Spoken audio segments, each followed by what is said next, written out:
రాజధాని ఏం పోయే అవకాశం అయితే లేదు. అవన్నీ ఉత్తమాటలు అని చెప్పి నేనైతే చెప్పగలుగుతున్నాను. మీ మాజీ ఎమ్మెల్యే కొమ్మాలపాటి శ్రీధర్కి మీకు మధ్య వివాదం. బేసిక్గా మీరు వివాదాలకు దూరంగా ఉంటారు, కానీ ఒక్కసారి మాత్రం ఆయన షర్టు దించుకుని బనీన్తో రోడ్డు మీదకి వచ్చేసారు, మీకు సవాల్ విసిరారు.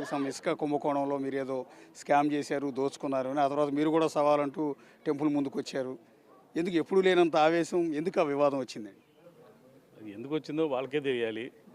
ఇక్కడ తప్పు చేయనప్పుడు ఏదో అబాండాలు వేస్తుంటే ఒకసారి చూస్తారు, రెండుసార్లు చూస్తారు, మూడోసారి అయినా ఊరుకోరు కదా. ఇప్పుడు శాండ్ అనేది ఒక పాలసీ మ్యాటర్లో నడుస్తుంది, గవర్నమెంట్ నడుపుతుంది. అది దానికి శాండ్కి నాకు అసలు సంబంధం ఉండదు కదా. మీ అందరికీ తెలిసిందే. ఇప్పుడు 750 కోట్లు గవర్నమెంట్కి వస్తున్నాయి ఇయర్లీ. అది గవర్నమెంట్ సంక్షేమానికి వాడుతూ ఉంది. ఇక్కడ ఏదో ఇసుక్కి సంబంధం ఏముంటుంది? అది ఊరకేదో ఆరోపణలు చేయాలని చెప్పి ఆరోపణలు చేయడం తప్పితే ఇక్కడ అతనికి నాకు పెద్ద, అతను కూడా వివాదాలకు పోయే వ్యక్తి కాదు, నేను కూడా అంతగా వివాదాలకు పోయే వ్యక్తిని కాదు. ఏదో ప్రజలు ఆశీర్వదించారు నన్ను, జగన్మోహన్ రెడ్డి గారు నాకు సీట్ ఇచ్చాడు, నేను పని చేయడానికి వచ్చాను తప్పితే వాళ్ళతోటి గొడవలు పెట్టుకొని ఇక్కడ ఏదో అభివృద్ధి చేయడానికి వచ్చాను, అంతేగాని వేరే రకంగా అయితే ఇక్కడికి. అప్పుడు కూడా మీరు అన్నమాట నాకు ఇప్పటికీ గుర్తు. నాకే బోల్డని బిజినెస్లు ఉన్నాయి, నేను వెళ్ళి ఇసుక దాంట్లో సంపాదించాల్సిన కర్మ నాకు పట్టలేదు అన్న మాట మీరు వాడారు.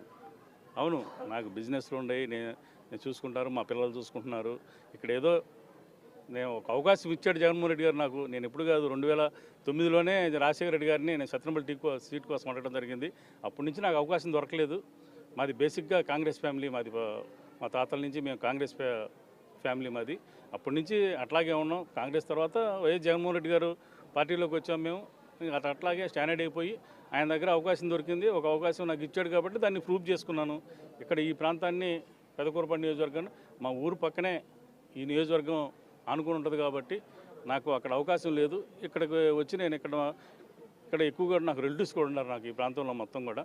వాళ్ళందరూ కూడా నన్ను ఆశీర్వదించారు. నేను అందరికీ కూడా వివాదాస్పదంగా లేకుండా ఎవరికి అందరితోటి మంచిగా ఉండి ఇక్కడ పనిచేయడానికే వచ్చాను కాబట్టి అందరికీ పనిచేస్తాను.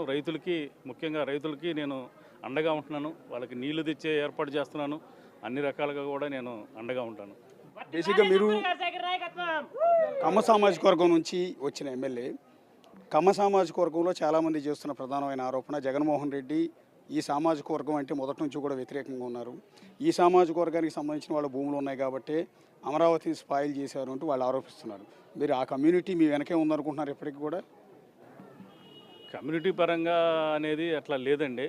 అన్ని క్యాస్ట్లకి నేను పని చేసుకుంటూ బాటం తప్పితే ఒక కులానికి వెనకేసుకొని వచ్చే అవకాశం లేదు. పార్టీయే పేదల పార్టీ అసలు మాది. అందరూ సమానంగా పనిచేస్తున్నాం తప్పితే ఇక్కడ ఎక్కడైనా మీరు కావాలంటే ఈ పక్కనే ఉండే మా సామాజిక వర్గం విలేజ్లు కూడా ఉన్నాయి, మీరు పోయి ఎంక్వైరీ చేసుకోండి టీడీపీ వాళ్ళ దగ్గరైనా. అట్లా నేను ఎప్పుడు కూడా ఎవరు వచ్చినా సరే నేను పనిచేశాను. టీడీపీ లేదు, వైసీపీ లేదు,